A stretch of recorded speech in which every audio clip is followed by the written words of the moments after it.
They're both effective. Make sure that that person is engaged in the process. Bring your tools in. And I'm not going to tell you to choose a tool. I'm going to tell you we chose the Compuware tool set. I'm going to tell you it works like a champ. Do a bake-off. Pick 3, do a bake-off. I've yet to see a bake-off that Compuware was involved in where they didn't come out because they just perform. But do your bake-off. Don't believe me. Don't trust them. See it for yourselves. Remember that change is hard, and remember that people will perform against that which they are measured. Don't put it in and expect people to use it. Ask them how they're doing. Ask to see dashboards. Make it a part of your reviews with your executives. Integrate it from the top down. Dynatrace will answer questions as business friendly as you want, or as technical friendly as you want, or halfway in between. We've got dashboards that go to the CIO all the way down to the pure paths that you saw drilled down that go to the developers. Remember to do it right the first time. And that's one of our big lessons learned, is because we haven't. We didn't do that with our code. We didn't do it with our website. We didn't do it with some of our features. I'm telling you right now, do it right. Take the time to do it right. Building application performance management in is doing it right. I'm telling you, it's going to pay off in spades in the long run. So the last 2 bullets in that section are very interesting. Find somebody you trust, and when they give you advice, take it. By the same token, just because somebody has an opinion doesn't mean they're right. I could have an opinion on world peace. I'm about as qualified to have an opinion on world peace as I am on soccer or cricket or anything else. Love cricket, love watching cricket. Don't understand it, it's fine.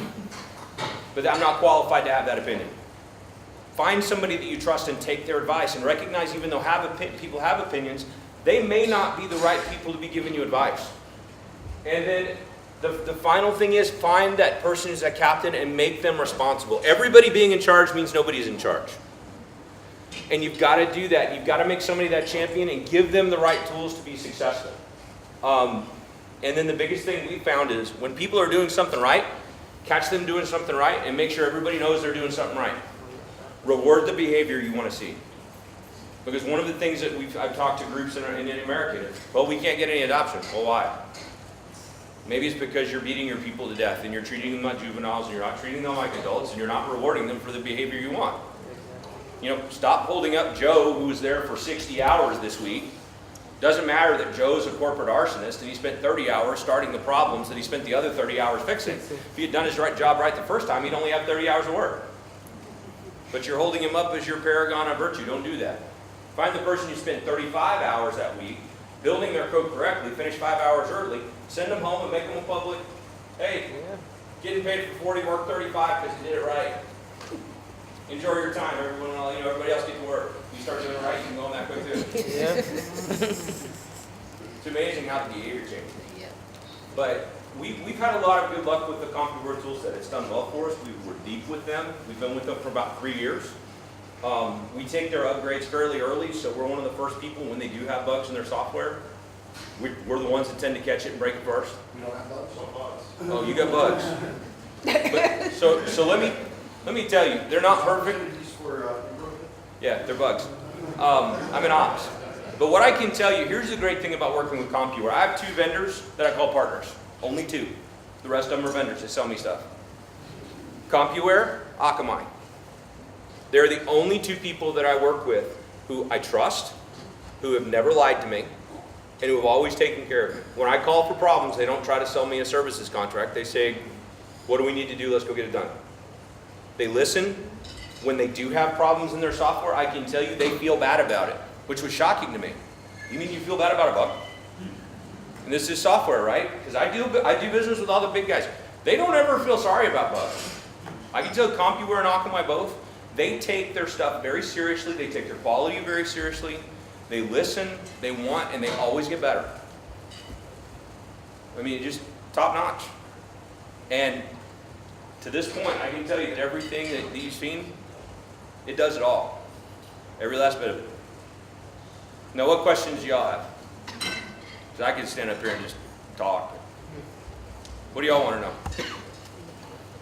You mentioned building APM into your applications Yes. at the start of development. Absolutely. Would you like to expand on that a little bit for me, please? So the way that we did our implementation is we started at production, which is our single biggest problem area, and we work backwards.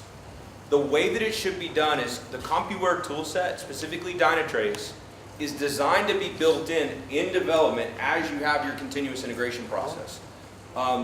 We have not done a good job of that. There is a company called Intuit. They do tax software, and they are, the stuff that they do is amazing. It's integrated into their unit tests, their integration tests. They get a full performance report on every CI build. So they know each build, they have a complete Dynatrace Compuware toolset profile on exactly how good or how poorly that code is performing, and they know before it ever moves to a higher environment how it looks. And that's a part of their development criteria. They've also written hooks. Instead of, Dynatrace has the concept of a business measure. And so what you do is you instrument the business measure in your dashboard, and then the business measure pulls it out of the code. Intuit is taking that one step further, where what they're doing is they're writing the hooks in the code itself, so that you can dynamically turn variables on and off. So they have taken it to a whole nother level, and they require that as a part of their development community in order to be successful. What are your variables? What have you defined? How do they turn on? How do they turn off? And then they have production dashboards where the first time a new feature goes in and is turned on, they'll let it run for a couple of weeks and they'll dynamically turn variables on and off. So it's designed to be built in from the beginning. We did it backwards. We do a lot of things backwards.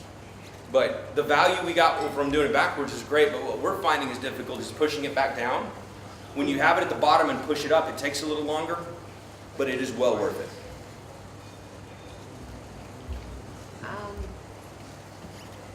Did you also have any kind of system monitoring environment that this may or may not have to integrate with, like Tivoli or anything like that, and how this may work with that? We do. We actually use SiteScope, Okay. and we use Keynote. And so what we've done is we have monitoring that is around formal SLAs that may give us an alarm, but all of our diagnostics goes down through our application performance management suite. So that tells us when we have a formal problem.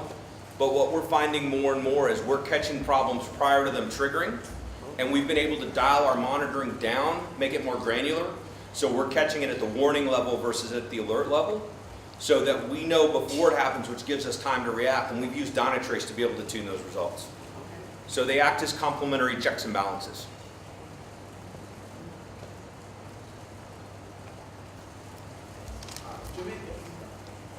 Say again? Jamaica is the first stop in the Caribbean for you guys? This is my first time. This is my first time in Jamaica. It's been on. That's right. So where do you guys go for Puerto here? Rico. We do have ferries customers. Yeah, and American, from an airline perspective, has been flying to the Caribbean for a long time. I think we're one of the world's leaders in getting down here. I should have gotten down here earlier. Yes, you are. Yes, you are. It's almost the only option if you want direct. Oh, no, it's the best option. Who's selling now? I am. What else y'all want to know? Yes, ma'am. Is there a specific amount that you have to purchase to get training? Do you do a one-on-one or do you do company-based training? So what we did is we did training application by application. And I don't know what the price point is to this point, because when we bought it at an enterprise level. But the best way to do the training is the training's good for about 15 to 20 people. And it's on an application by application basis, because they do go into the physical code and start putting hooks and instrumentation and stuff in. So we found that mixing applications, so if you have 3 applications in there, it gets a bit disjointed because you're working through 3 code bases. They've done it for us before, but the most effective is 1 application to 1 class. It takes about 5 days. Yeah, it's 3 days in the classroom and then 2 days of consulting on the back end to finish everything up. Well worth it.